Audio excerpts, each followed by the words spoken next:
আসসালামু আলাইকুম। সংবাদে আপনাদের সবাইকে স্বাগত জানাচ্ছি। আমি ফিরোজ তোহা। শুরুতেই আরবে কেবলস সংবাদ শিরোনাম। আবারও মধ্যপ্রাচ্যে ভয়াবহ তৃতীয় বিশ্বযুদ্ধ শুরু হয়ে গেছে। যুক্তরাষ্ট্র এবং ইরানের মধ্যে পাল্টাপাল্টি হামলা চলছে পাল্টাপাল্টি হামলা। আর এরই মাঝে আমাদের হাতে এসে পৌঁছেছে যুদ্ধের সর্বশেষ গুরুত্বপূর্ণ সবথেকে তাজা আপডেট সংবাদ আপনাদের জানিয়ে দিব।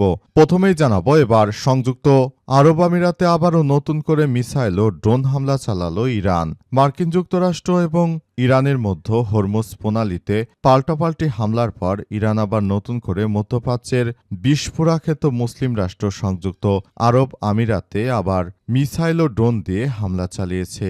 এই ঘটনায় এখন পরিস্থিতি থমথমে অবস্থা বিরাজ করছে।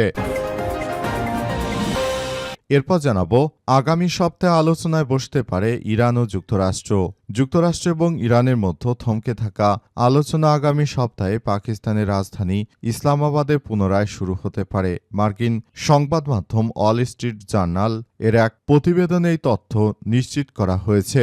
নতুন করে আলোচনা শুরু হলে সেখানে যুদ্ধবিরতির বিষয় নিয়ে হয়তো বিভিন্ন বিষয় সামনে আসত। এদিকে চট্টগ্রাম বন্দরে পৌঁছেছে ভারতের নৌবাহিনীর জাহাজ। বহুজাতিক আইওএস সাগর 2026 মোতায়েনের অংশ হিসেবে ভারতীয় নৌবাহিনী জাহাজ বাংলাদেশের চট্টগ্রাম বন্দরে পৌঁছেছে। বাংলাদেশ ভারত নৌ আঞ্চলিক সমন্বয়টি নতুন মাইলফলক হিসেবে বিবেচিত হচ্ছে। বিষয় খুবই গুরুত্বপূর্ণ সংবাদ জানাবো, সঙ্গেই থাকুন। এবারে জানাবো, গাজীপুরে প্রবাসীর স্ত্রী সন্তানসহ ৫ জনকে গলা কেটে হত্যা। গাজীপুরের কাপাসিয়ায় এক প্রবাসীর স্ত্রী সন্তানসহ ৫ জনকে গলা কেটে হত্যা করেছে দুর্বৃত্তরা। রাতে উপজেলার রাউতকোনা গ্রামে এমন দুর্ঘটনা ঘটায় দুর্বৃত্তকারীরা। তবে বিএনপি সরকার যেহেতু ক্ষমতায় এসেছে, আশা করা হচ্ছে খুলনায়ও এমন একটি কুপিয়ে হত্যাকাণ্ডের ঘটনা ঘটেছে। সারা দেশ জুড়ে নৈরাজ্য আরও পুরোদমে সৃষ্টি হচ্ছে। এবারে জানাবো, দুপুরের মধ্যে ৬০ কিলোমিটার বেগে ঝড়সহ বজ্রবৃষ্টির আভাস। দেশের কয়েকটি অঞ্চলে দুপুরের মধ্যে ৬০ কিলোমিটার বেগে ঝড়ো হাওয়া বয়ে যেতে পারে বলে জানিয়েছে আবহাওয়া অফিস। একই সঙ্গে বৃষ্টি বা বজ্রসহ বৃষ্টিও হওয়ার আশঙ্কা রয়েছে বলে এমন তথ্য সামনে এসেছে। এবং সর্বশেষ জানাবো, নতুন সেনাপ্রধান নিয়োগ দিল ভারত নতুন করে সেনাপ্রধান হিসেবে নিযুক্ত করেছে লেফটেন্যান্ট জেনারেল এস.এম. রাজা সুব্রামানিকে। কেন্দ্রীয় প্রতিরক্ষা মন্ত্রণালয় বরাদ দিয়ে তথ্য নিশ্চিত করা হয়েছে। এর আগে ভারতের সেনাপ্রধান উপেন্দ্র ত্রিবেদী তাকে বাতিল করে নতুন সেনাপ্রধান নিয়োগ দিল ভারতের সরকার। প্রিয় দর্শক, এতক্ষণ শুনছিলেন সংবাদ শিরোনাম, এবারে বিস্তারিত।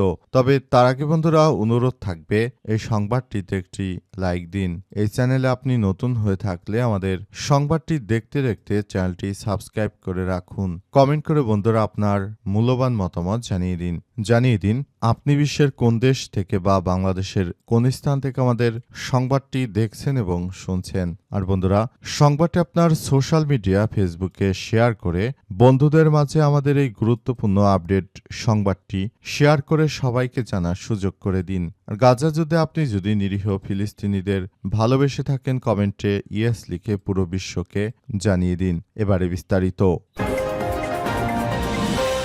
আমিরাতে ইরানের মিসাইল এবং ড্রোন হামলা। সংযুক্ত আরব আমিরাতের প্রতিরক্ষা মন্ত্রণালয় জানিয়েছে যে ইরান থেকে নিক্ষেপ করা 2টি ব্যালিস্টিক ক্ষেপণাস্ত্র এবং 3টি ড্রোন ইউএভি তাদের আকাশ প্রতিরক্ষা ব্যবস্থা সফলভাবে প্রতিহত করেছে। শুক্রবার 8 মে এই হামলার ঘটনায় অন্তত 3 জন ব্যক্তি মাঝারি ধরনের আহত হয়েছে বলে নিশ্চিত করেছে কর্তৃপক্ষ। সামাজিক যোগাযোগ মাধ্যম এক্সে দেয়া বিবৃতিতে দেশটির প্রতিরক্ষা মন্ত্রণালয় জানায়, সংযুক্ত আরব আমিরাতের উপর ইরানের এই প্রকাশ্যে হামলা শুরু থেকে এখন পর্যন্ত দেশটির আকাশ প্রতিরক্ষা বাহিনী মোট 551টি ব্যালিস্টিক ক্ষেপণাস্ত্র, 29টি ক্রুজ ক্ষেপণাস্ত্র এবং 2263টি ড্রোন ধ্বংস করেছে। আরব আমিরাত এই ধরনের হামলাকে সরাসরি আগ্রাসন হিসেবে অভিহিত করে আসছে।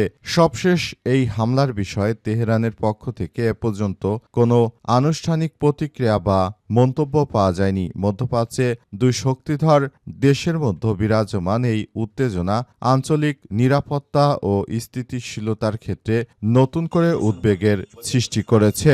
নতুন করে এই উদ্বেগ আরও তীব্র থেকে তীব্র হচ্ছে বলে এমন তথ্য সামনে এসেছে এবং সবাই যার যার জায়গা থেকে জানাজানি করছে বিষয়গুলো কি হতে চলেছে। সেটি আসলে যে ধরনের সমস্যার সৃষ্টি হয়েছিল এই সমস্যাগুলো থেকে মোকাবেলা করার জন্য বাংলাদেশ আদতে কি করেছে এবং বাংলাদেশ এসব বিষয় নিয়ে এখন পর্যন্ত নিজের দেশের জনগণের জন্য সেটি বড় ধরনের কোনো সমস্যা থেকে মোকাবেলা করার মধ্য দিয়ে আসলে এগিয়ে যেতে হবে। সারা বিশ্বের মানুষ জানে যে বর্তমান সময়ে সবাই কি করছে না করছে, সবাই আসলে কার্যক্রম কিভাবে চালাচ্ছে এই বিষয়গুলোকে খুবই গুরুত্ব সহকারে দেখা উচিত। আগামী সপ্তাহে আলোচনায় বসতে পারে ইরান এবং যুক্তরাষ্ট্র। যুক্তরাষ্ট্র ইরানের মধ্যে থমকে থাকা আলোচনা আগামী সপ্তাহে পাকিস্তানের রাজধানী ইসলামাবাদে শুরু হতে পারে বলে এমন তথ্য সামনে এসেছে। অনেকেই বলাবলি করছে যে উক্ত আলোচনার বিষয়গুলো খুবই গুরুত্ব সহকারে নেওয়া হচ্ছে।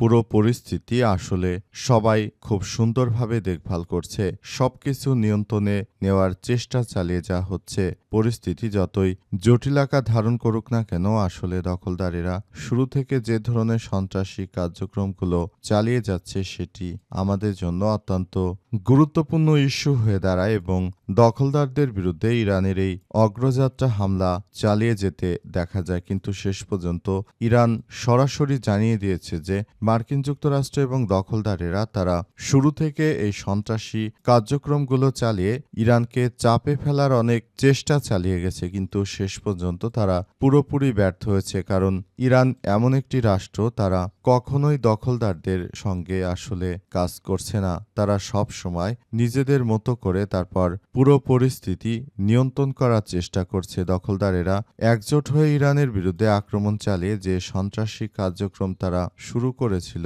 এটাকে প্রতিহত করার জন্য ইরান মূলত এই আক্রমণ চালায় এবং আক্রমণে তারা সফল হয়েছে।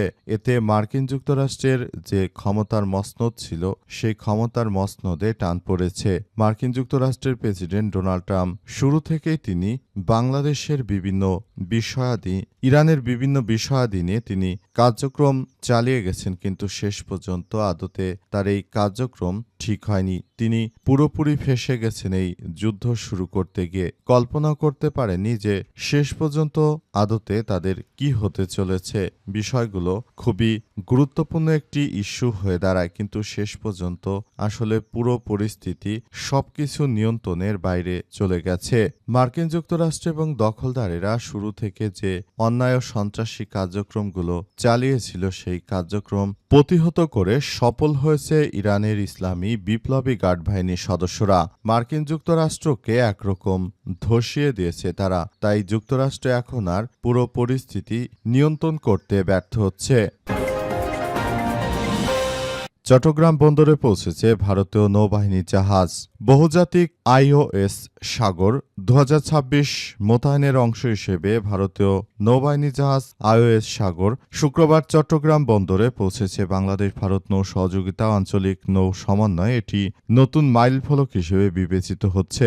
ঢাকায় ভারতীয় হাইকমিশনার সংবাদ বিজ্ঞপ্তিতেই তথ্য নিশ্চিত করা হয়েছে। জাহাজটি সফলভাবে বঙ্গোপসাগর পাড়ি দিয়ে চট্টগ্রাম বন্দরে প্রবেশ করেছে। আজ বাংলাদেশ নৌবাহিনী frigate BNS Ali Haider F-17 বাংলাদেশের জলসীমা আনুষ্ঠানিকভাবে সেটিকে অভ্যর্থনা জানায়।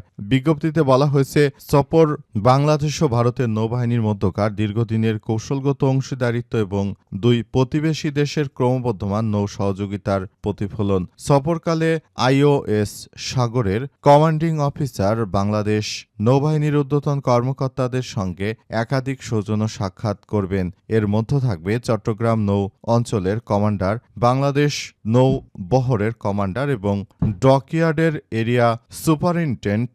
এসব বৈঠকের লক্ষ্য পেশাগত মতবিনিময় সহ আরও বিভিন্ন বিষয় নিয়ে তারা একে অপরের সঙ্গে কথা বলবে বলে এমন তথ্য সামনে এসেছে।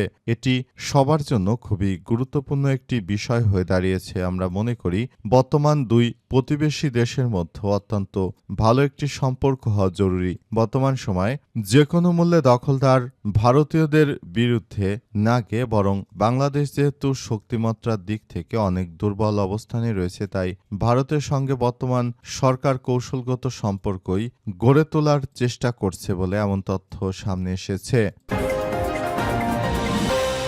গাজীপুরে প্রবাসীর স্ত্রী সন্তানসহ ৫ জনকে গলা কেটে হত্যা। গাজীপুরের কাপাসিয়ায় এক প্রবাসীর স্ত্রী সন্তানসহ ৫ জনকে গলা কেটে হত্যা করেছে দুর্বৃত্তরা। আজ রাতে উপজেলার রাউতকোনা গ্রামে এমন ঘটনা ঘটে। কাপাসিয়া থানার ওসি মোহাম্মদ শাইনুল আলম বিষয়টি নিশ্চিত করেন। পুলিশ ঘটনাস্থলে গেছে বলে জানিয়েছেন তিনি। তবে বিস্তারিত তথ্য এখনও আমাদের হাতে এসে পৌঁছায়নি। এমনিতে বিএনপি সরকার ক্ষমতা আসার পর সারা দেশ জুড়ে আবারও বড় ধরনের সন্ত্রাসী কার্যক্রম শুরু হয়েছে। সারা দেশ জুড়ে বিভিন্ন অনিয়ম, দুর্নীতির নানা রকম সমস্যাগুলো সামনে পরিলক্ষিত হচ্ছে।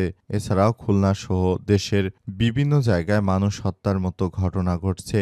এসব ঘটনাগুলো ঘটার পাশাপাশি সারা দেশ জুড়ে অনাকাঙ্ক্ষিত ঘটনা ঘটছে। যেমন সুনামগঞ্জের ছাতকে জমি বিরোধকে কেন্দ্র করে দুই পক্ষ টর্চ লাইট জ্বালিয়ে সংঘর্ষ হয়েছে। সেখানে বিএনপির সংসদ সদস্য সহ আহত অর্ধ শতাধিক। প্রায় ২.৫ ঘণ্টা ব্যাপী এই সংঘর্ষ চলে। সারা বাংলাদেশ জুড়ে একই অবস্থা। এই পরিস্থিতির মধ্য দিয়ে আসলে কি হতে চলেছে সে বিষয়গুলো এখন পর্যন্ত স্পষ্ট হওয়া যায়নি। সারা বাংলাদেশ জুড়ে যে নৈরাজ্যকর পরিস্থিতি এবং যে সন্ত্রাসী কার্যক্রমগুলো চলছে সেগুলো প্রতিহত করার জন্য সরকার কাজ করছে কিনা সেটা এখন পর্যন্ত পরিলক্ষিত নয়।